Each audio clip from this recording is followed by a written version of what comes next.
Hey, second graders. My name is Mrs. Babb, and I am an art teacher at LCA. I'm also Buzzy's mom, and I'm also Winston's mom here, my big puppy who thinks he's a lap dog. And today we're going to read chapter 4 of Looking for Home. So you guys can read along with me. All right, let's go. All right, chapter 4, Frogs and Crickets.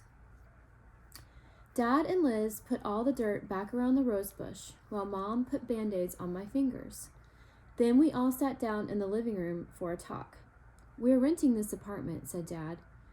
"Do you kids understand what that means?" "It means we're paying to live here," said Liz very quietly. "That's right.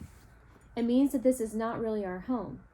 The house in Michigan was ours, but this apartment isn't. The pond, the trees, the geese, the ducks, the plants, the flowers, none of them are ours. They belong to the apartments. We're just paying to use them for a while." I sneaked a peek at Liz. I hoped she wouldn't cry. Liz almost always cries when we get in trouble. "Sorry, Dad," she said. She sniffed and looked down in her lap. "Sorry, Dad," I added. "I think it's nice that you wanted to help Grandma Jan," said Mom, "but apartment 73 is on the 3rd floor. You couldn't have planted the rose bush by her door anyway. Why don't you just go pay her a visit tomorrow? We'll make cookies, and you can take her some." Liz and I looked at each other. Cookies were nice, but they weren't the same as a rose bush. Cookies wouldn't remind Grandma Jan of home. Just before bed, I went into Liz's room.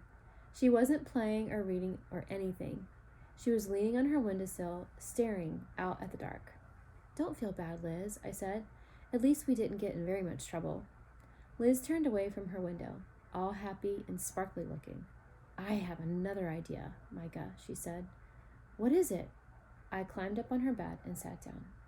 "I was looking out at the pond in the dark," said Liz, "and I thought of another little piece of home that Grandma Jan misses." "What?" "Frogs and crickets." Liz pulled her knees up and sat hugging them. "Remember how she said she used to hear the frogs and crickets at night, but now she can't hear them because of the city noise?" "Yeah, I remember." "Well, we'll catch some frogs and crickets and take them to her. She can keep them in a jar by her bed and hear them at night."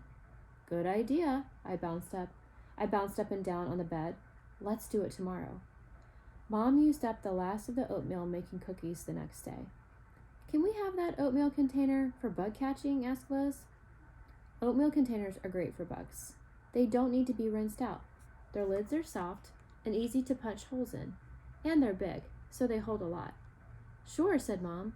"Why don't you go catch some bugs while I get these cookies in the oven?" We didn't tell her why we wanted the bugs, and she didn't ask us. We used to catch bugs all the time in Michigan. No big deal. We filled the containers about half full with grass and leaves and sticks. That would make the bugs feel at home. Frogs might need water though, so we sprinkled some pond water over the top of everything. Just a little bit, not enough to soak through. Catching frogs and crickets took longer than we thought it would. We took a snack break when the cookies came out of the oven. Then we went at it again. I finally plopped down on the grass near the pond. The sun was high in the sky. We had a couple of crickets, but we still hadn't found any frogs. Maybe the ducks and geese eat them all," said Liz. "Maybe that's why we can't find very many." And right then I saw one. "A frog!" I shouted.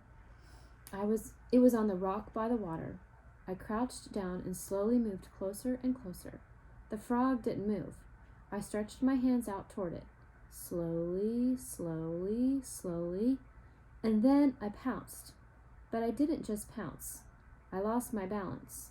The next thing I felt was cold water splashing all over me as I tumbled headfirst into the pond.